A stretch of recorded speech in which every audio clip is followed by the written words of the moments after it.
I still remember the feeling of when I first read Nausicaa Valley of the Wind.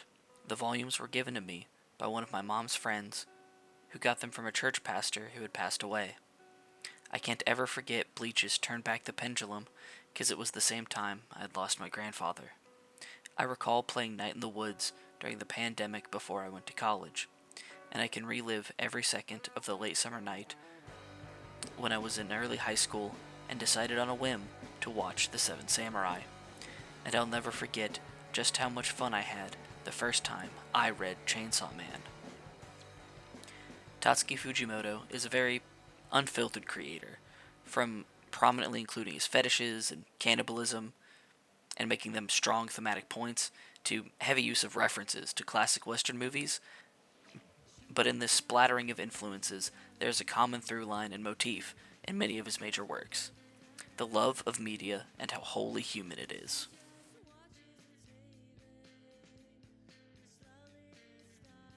Denji's early character arc is built off this theme. Early on in A Chainsaw Man, Denji struggles with the idea that he is emotionless, and that along with his heart, his feelings and humanity have been replaced as well. Yet, when Makima takes Denji on a movie date, he finds himself moved to tears by one of the films. He can't quite explain why, but he doesn't need to. He understands that he is still human and his heart is intact. Denji had never really gotten close to another person before. He was always just used as a tool, and he saw almost every interaction as a transaction to live, making it extremely hard for him to empathize and understand others beyond this view. But after sitting down with someone he likes and watching a movie that really moved him, he is far more able to connect with others and properly stop and actually feel the emotions he has. It puts on full display just how eye-opening media can be for someone. It can help us to put our own feelings and outlook into a wider perspective through the message and experiences the creator of the work wants to get across. This event allows Denji to relate to others and really understand his emotions towards them, and this directly flows into the ending of Part 1. During the end of Part 1, Denji is able to find why he won't bend to Makima's will completely in the bad B movies he watched with her. He reflects and sees that it was the fact that some of these movies are really just crap that made that one so special. It allowed him to find and contextualize what he values and cares for in life, even if it is just some stupid B movie. Yet this media as a sense of finding oneself is only a facet of Fujimoto's love. Goodbye Airy is about how art can influence our perception and memory of those around us. Our plot is about a kid named Yuta and his experience with making short films.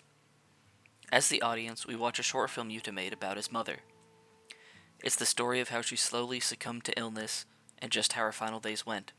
It's a gripping, tragic story from the literal POV of our main character that ends with him running out of the hospital, unable to handle the death of his mother. Only for it to end with a Michael Bay-esque explosion of the hospital. That's just our inciting incident. The whole narrative is presented through the literal lens of a camera and the idea that Yuta is making a short film. All of his interactions with Airy are through this tinted lens. We see them happy and having fun. Airy is depicted as beautiful and almost ethereal, and we see intimate, touching moments between the two.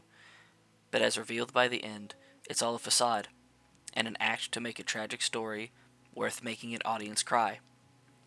Yuta's mother was terrible to him, forcing him to document her decline in health and regularly verbally abusing him and berating him. Yet, when the time came to depict her in his film, he chose to show her as someone graceful and loving.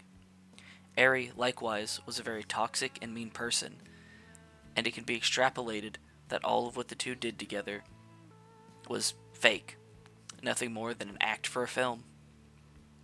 Goodbye Airy reflects the tinted view art gives us on our memories and perception, the way it can make something so terrible seem so sweet.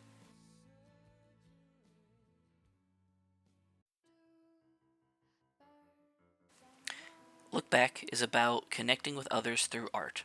Fujino, our main character, is a young, talented manga artist. She has a strip in her school's paper that she's extremely proud of to the point of arrogance.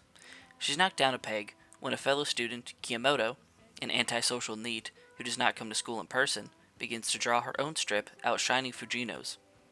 Her motivation is easily crushed after she practices and gets better, only to not match up to Kiyomoto's strip in her eyes.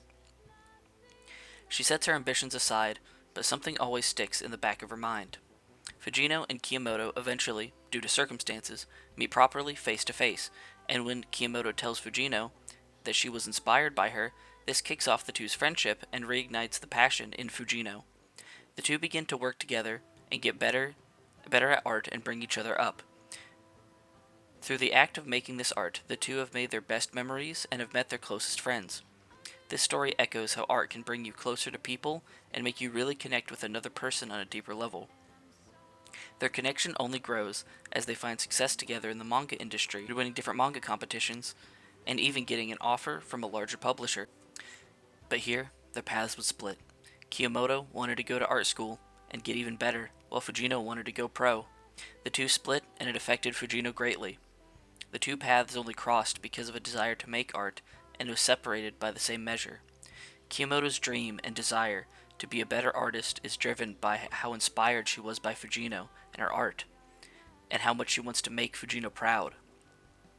Kiyomoto had no one before Fujino.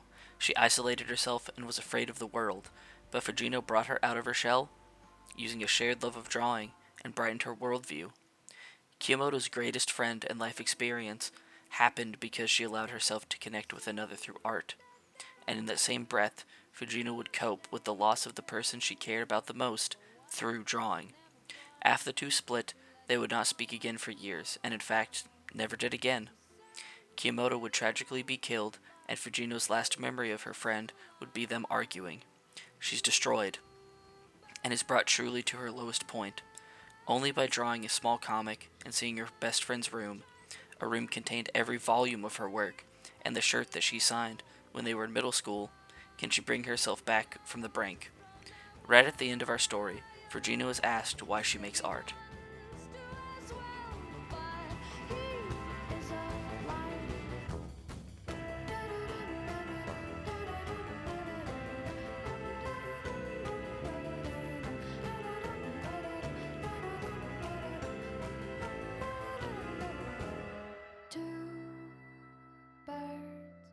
On a wire, one tries to fly away, and the other. Look Back is a story about how art brings us closer to each other and allows us to make real and raw connections that we would not have otherwise. And by that same token, it can help us contextualize and handle our grief as a pure form of expression from one person to another in a way that no other form of communication can. Fire Punch is the flagship for this concept. One of Fujimoto's earliest works dives headfirst into how media changes and influences us, specifically the art of movies. Film, directors, movie theaters are all prevalent symbols and iconography, to the point that Togeda, arguably our deuteragonist, describes heaven as a cinema. And one of our primary villains' motivations is the fact that a Star Wars movie from about 100 years ago had its production cancelled. Movies are the lifeblood of Fire Punch. The world this story takes place in shows the worst of humanity.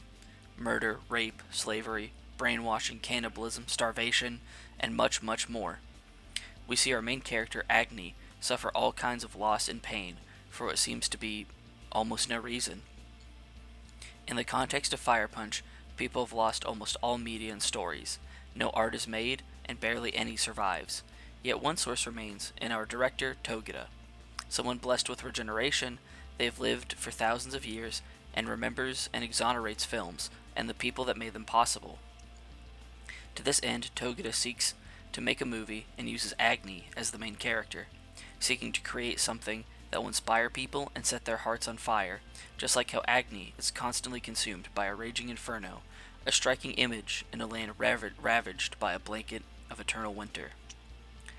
When put into this context, Agni is able to center himself and do his best to try and save the people around him, and of course, he does not meet these expectations, but people rarely stack up to the stories of heroes. Togeda would not succeed in making their movie, and Agni would never amount to being a silver screen hero, but in this act, they would educate someone, and the only good would come from that education. Doma, a major character and antagonist, would speak to Agni and Togeda about the value of education, and how without a proper one, people would destroy each other and themselves. How people can easily be brainwashed or subjugated without this education, this truth. How he was brainwashed by the use of an old film presented out of context. In Fire Punch, this righteous education is movies. It is art. Fire Punch is at its core an interrogation of how media and art informs our traditions and view of the world, how art teaches us morals and shapes our entire worldview. The people of Fire Punch lacked any art, any education, so they fell into depravity and despair, with an exception. Naneto was the camera girl for Togeda, arguably the one who learned the most from them. Naneto would be one of the few characters to learn and become educated, who would do better by the world and shape a better future, and it's because of her experience filming Togeda's movie. Naneto received that education, and because of that, her worldview grew, and she brought forth a better world in a way no one else could. In a not so metaphorical way, movie saved the world of Fire Punch, or at least made it as good of a world as it could be. Fujimoto has talked about his early career, how he was jealous of other artists, and how he doesn't really like his oil paintings. As you can see, these covers are beautifully done. His stories carry a love and reverence for art that you don't always see, an unfiltered human love for what media can do and how it shapes us.